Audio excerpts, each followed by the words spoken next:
CONNIE GARTSIDE'S Triumph, Chapter 11. "Come on, Rosie, time to get dressed." Rosie peeped from underneath her duvet. Connie was already dressed, leaning on the sill, peering out of the bedroom window intently. The wind was whistling in the eaves, and the old tree outside their bedroom window was creaking as if ready to break. The snow had completely disappeared. "No, I'm on holiday, and I'm staying put."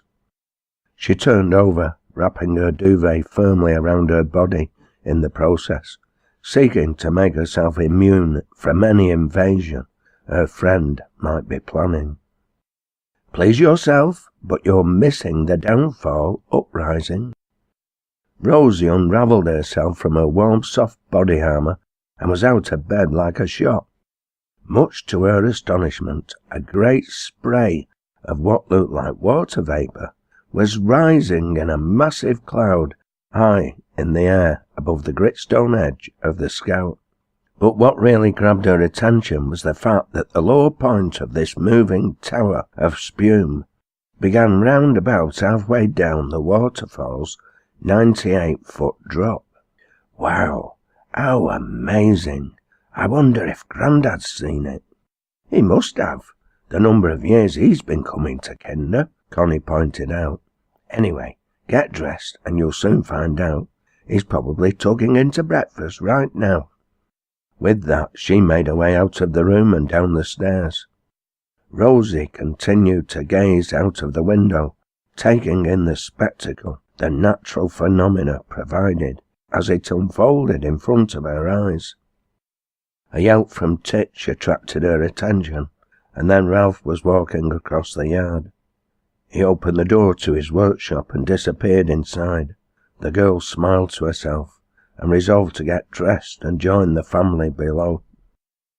By the time she emerged into the kitchen, Connie was helping her mother prepare breakfast, having assured her that Rosie would be hungry. This was to be expected, but the male figure sat at the kitchen table, reading the Farmer's Weekly and sipping a cup of tea, was a surprise. Evidently, Mr. Gorebooth had decided to slum it. "Morning," Rosie said to nobody in particular. The greeting was returned by the other three occupants of the room. In particular, the gentleman looked up from the paper and said, "And how are you, young lady, this blustery morning?" Rosie smiled her sweetest smile. "Fine, Mr. Gorebooth. Have you seen the downfall?" He looked at her, somewhat puzzled by the question. "The downfall?" "Oh, I forgot. Your bedroom looks over the clough. You must see it. The waterfall's blowing back upwards. It's quite a sight. Come into the yard." Overcome by her enthusiasm, he followed in her wake and made his way to the dry stone wall. "Isn't it wonderful? Have you ever seen anything like that before?" She looked up at him, her long dark hair blowing wildly in the wind, her bright blue eyes shining beneath thick black eyebrows. He remained silent for a moment, looking upwards to Kinder. Finally, he turned to her and smiled. "Quite remarkable. I've never seen anything quite so wild and beautiful in my life." "I love it up here," Rosie responded. "Nature always has some surprise in store, whatever the season. I wish Mum could be here." "Where is she?" "Back in Stockport at work, winning wages so she and I can live. She's a single parent." She looked at him once more.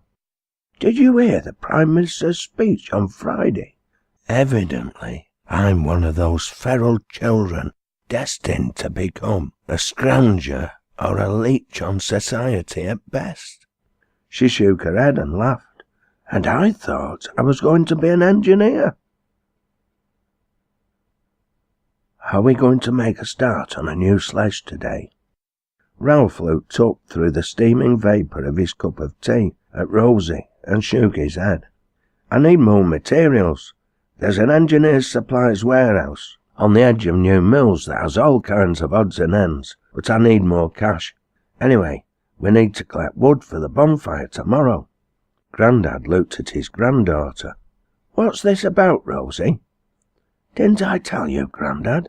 Ralph and me, and hopefully Mikey, are going to manufacture sledges and maybe other stuff.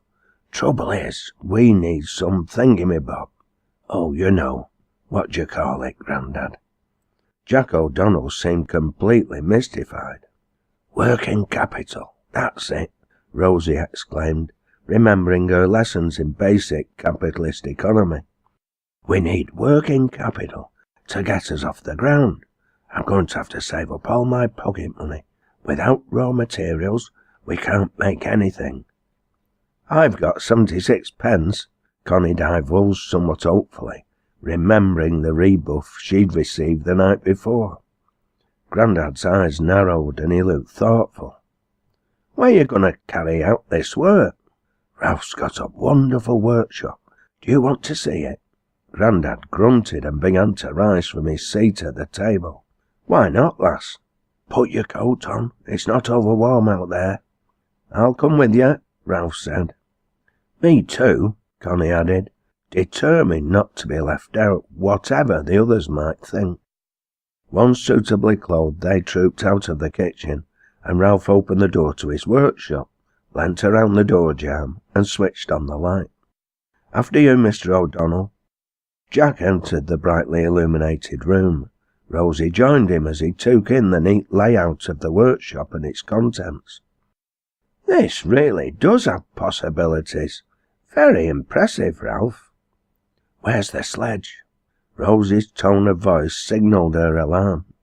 "We left it behind above the field last night," Connie pointed out. "I'll go and get it," she volunteered, eager to be useful and thereby gain a foothold and hopefully become part of the creative team her friend evidently envisaged. She set off outdoors, Rosie following her, along with an excited Titch. Jack O'Donnell continued to examine the workshop. He went over to the oxyacetylene equipment, inspecting the pressure gauges, the blowback arresters on the twin hoses, and the brazing torch minutely, before returning to the workbench. He picked up a metal fabrication, consisting of 2 pieces of tubular steel, braced together in the form of a T. One of Ralph's test pieces, he supposed. Ralph remained silent, watching the way Jack minutely inspected the bronze-welded joint. The older man looked up at the board on which Ralph had mounted his tools. He selected a small square and placed it against the T-piece, holding it up to the light from the small window. He returned the square to its place on the board. "How did you mitre the tube?" he finally asked the lad. "By hand, with a 1-inch half-round file." "How did you ensure its accuracy? You need a tight fit for a good joint." "My eye and daylight, in the same way you checked whether it was a right angle or not." Jack smiled. "What's the tolerance for a good brazed joint?" 3/1000 of an inch. But if you hold the component parts to the light, even a 1/1000 gap will allow light through, and you can see the gap quite clearly." Jack nodded, his mind going back to the days when he was a toolmaker's apprentice and had first learnt the skill of low-temperature brazing, or silver soldering as it is more commonly known, although it is not really soldering in the accepted sense. "Where does our Rosie come into this?" "She wants me to teach her to braze and bronze weld. She's told me she can silver solder and mitre joints. She says she wants to be an engineer. It was her idea to start a business." Jack nodded. "Yes," he said quietly. "She's wanted to be an engineer ever since she was knee-high to a grasshopper." He put his hand on Ralph's shoulder, gripping it slightly for a brief moment. "I'll tell you something else, Ralph. One way or the other, our Rosie will become an engineer. You can bet your life on that. She can be as determined as that little sister of yours when she sets her mind on something." He chuckled before adding, "And I reckon you're the one to teach her the art of brazing. I'm getting too old for the job." At that point they heard the giggle of girls and the sound of metal sliding and scraping over gravel and gritstone flags. They left the workshop to see the two youngsters dragging the sledge across the yard. "Look at the bronze welding on this, Grandad," Rosie enthused. "I've seen enough, lass." Much to her astonishment and profound disappointment, he headed towards the kitchen door, and then disappeared inside without another word. Rosie managed to get out. "Have you upset him, Ralph?" Ralph laughed. "I don't think so." After breakfast, Mikey Grimsditch joined the other children, and they spent the rest of the day scouring the farm and the countryside roundabout for anything that would burn, dragging it in great bundles down the lane to the old quarry, the only break in their activity being a short respite for a quick lunch. A horde of kids and a few adults from the immediate area were doing the same, and thus, by that evening, a sizable bonfire had been erected ready for the festivities the following night. Elsie Gartside had visited Pearl Grimsditch that morning, as she'd promised. Mikey's mother now worked in the accounts department of the local cooperative society. As a consequence of their conversation over a cup of tea, Elsie had invited Pearl to share their evening meal and to assist her in making treacle toffee and more parking for November the 5th, an invite the younger woman had accepted with enthusiasm. Mr. Robert Gore Booth had finally persuaded his partner to go for a drive in the White Peak, promising his lover a visit to Chatsworth on the way back. This decision hadn't been easy. He knew the Duke and Duchess of Devonshire personally, and it would be rather inconvenient if they met. Nonetheless, his lady love had set her mind on visiting, and he finally decided there was little chance of meeting the landowner, he being unlikely to frequent Chatsworth's cafeteria. Having no great love of the countryside, she'd been slightly upset when he'd informed her he'd extended their stay at the farm for another 3 days.